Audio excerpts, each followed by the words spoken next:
How many of you guys are familiar with the game Monopoly, or played it, or know the rules? Yeah, so traditionally the higher the price of the property, the more rent you charge. But let's say, for this instance, we reverse that. We say the cheaper properties can charge more rent instead. Now, would that change the way you play the game? Yeah, of course. You would not want to buy the more expensive properties if they don't, generate as much rent. So that is the rules and regulations that are imposed can affect how businesses operate, and that's that same concept that I'm going to be talking about today, which is offshoring jobs. When doing business, offshoring is a tactic used when companies decide to hire foreign workers over Americans because of cost issues. In order to remain competitive and lower prices, companies may operate overseas, and this is great for those companies, but not necessarily for Americans who lose their jobs. Now, a little background information of why does offshoring occur. Well, obviously the businesses want to remain competitive and cut their costs as much as possible. They're a business, they want to, maximize the profits. And many taxes and regulations make it very hard for companies to hire Americans in certain sectors, especially manufacturing. So, especially for developing countries, they don't really have very strict rules on labor laws, so they can hire them for cheap. And so the main points that I will be discussing today would be the 2 reasons why offshoring is a bad idea, and I will offer a solution to it.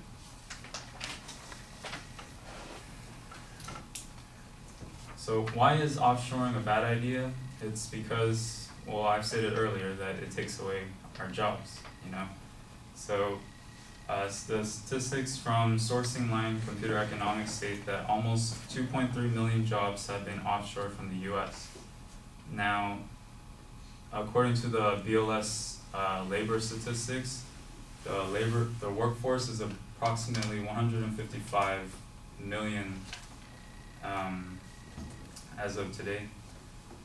And in 2011, the percentage of companies that operate overseas for manufacturing, information technology, and research and development are 53%, 43%, and 38%.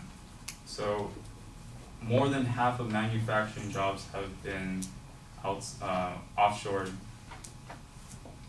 And one example would be like this computer programmer, Kevin Flanagan, who was one victim who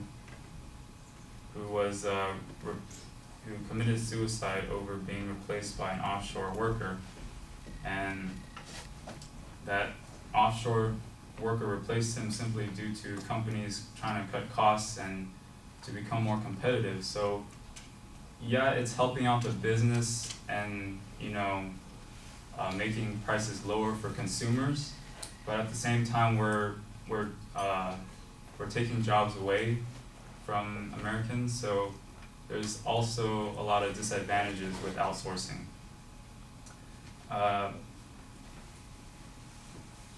So now that we've talked about how it takes away from Americans, let's talk about what it does to the economy.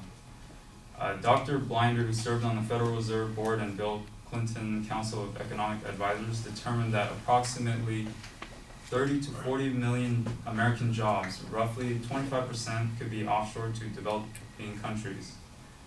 Now that is a huge, percentage, and it's a very bold prediction from this guy. But if that is the case, then we're going to see, higher unemployment rate, and without a job, how are you gonna? Even if the prices are lower, like without a job, what are you gonna do? Like, that's not really a sound argument if you're going to say that, oh, they're cutting costs, they're lowering the prices, but at the same time, you're making it hard for Americans. Bruce Watson, writer for Daily Finance, says that on a purely economic basis, offshoring will always make sense. So if companies can hire someone for cheap, why wouldn't they do it for other jobs as well? Not just manufacturing or in the information technology.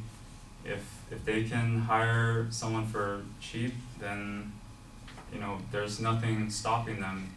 Their motivation is going to be driven by reducing their costs.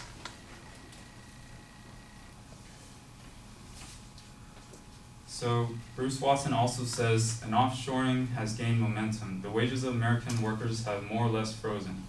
From 1948 to 1973, the median income of single earner families had a significant year-over-year growth, ultimately cresting at $44,368 and $2008. Ever since 2008, it kind of stagnated at 42,000. So you take a look at that and compare to the 7-fold increase in the gross domestic product, and you kind of wonder to yourself, why our standards of living not increased while the GDP has, all these businesses are producing more GDP, so shouldn't that also mean that as an American we also get to enjoy the benefits of that?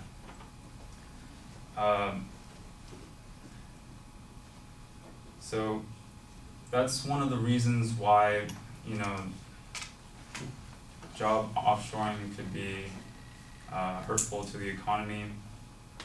And a solution to this would be a change in business regulation, so that you can encourage job creation in here rather than drive businesses away to operate offshore. So by changing the rules, obviously with the monopoly example, you change the rules, you change the way you play the game. It's the same concept. So statistics show that US ranks 10th in GDP growth with only 1.9% growth for the first quarter of 2012, comparing to Hong Kong with a GDP growth of 7%. Now, US corporate tax is at 35%, while Hong Kong is at 16.5%. Now, that statistic could be a good indication of how businesses could thrive under less government regulation, and generally just make it easier for businesses to start up. The Heritage Foundation claims that Hong Kong's trade regime is one of the world's most competitive and efficient, with a zero tariff rate, and its regulatory environment is highly supportive of business efficiency. Meanwhile, in the US, runaway regulation is growing by the day, make doing business vastly more expensive and difficult. In other words, why would businesses invest more money to create new products or services if the government agency creates these new rules that could penalize them, or they could risk losing money because of these new rules? So by changing the rules of the regulations and how business operate can dramatically change the nature of the market, of how we offshore jobs overseas, and it obviously affects many Americans and how they can spend their money and contribute to the growing economy. Thank you.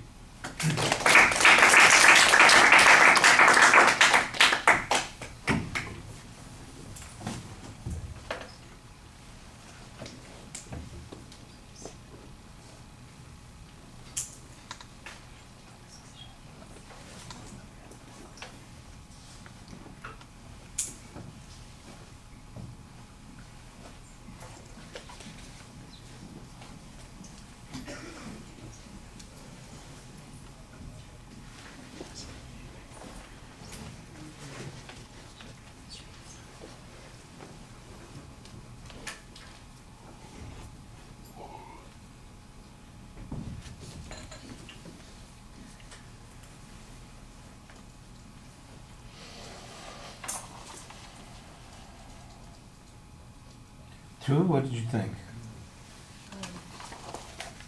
I think that the example he used in the beginning, Monopoly, was a good example because it's something that everybody can relate it to. Because since it's a game, it's easy for us to think about, like, visualize what he's trying to talk about. I didn't understand much of the presentation, maybe because of my English, but I think I get the general idea of it. Yeah, I think he's, I think the anxiety got him to look at his notes more often, and maybe he can improve from that. Okay.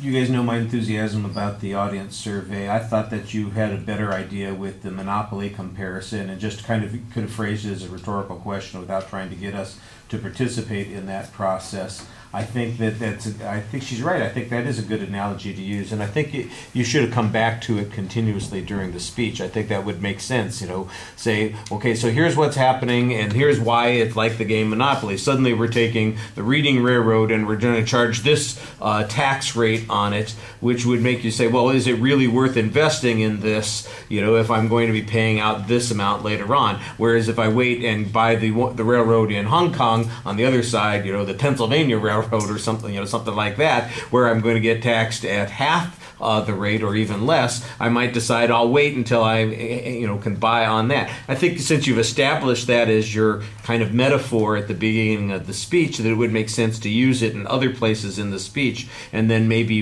it would be a little bit more coherent. It really feels to me like you're talking in general about the whole issue of offshoring, and there's a lot of information there that talks about how this hurts, at least domestically, how there's a dramatic number about the number of jobs that potentially could be offshored in the long run, and I think that should create a motivation for the audience to listen at the end. But I think your bigger argument is that a lot of the reason that there's an economic benefit for doing offshoring is because of regulations and tax things, and I think that needed to be developed earlier in the speech. The one comparison that you had toward the end that talked about Hong Kong and the United States, that was the clearest example that you had there. I think there's some good data in the presentation, but like I said, it's not always focused on the point that you were trying to make. It's just introducing the subject of offshoring and all the economic issues that it presents and so on and so forth. And your argument is this problem could be addressed by changing our regulatory climate. That's the thing that we need to do, and I think that you needed to focus on that just a little bit more.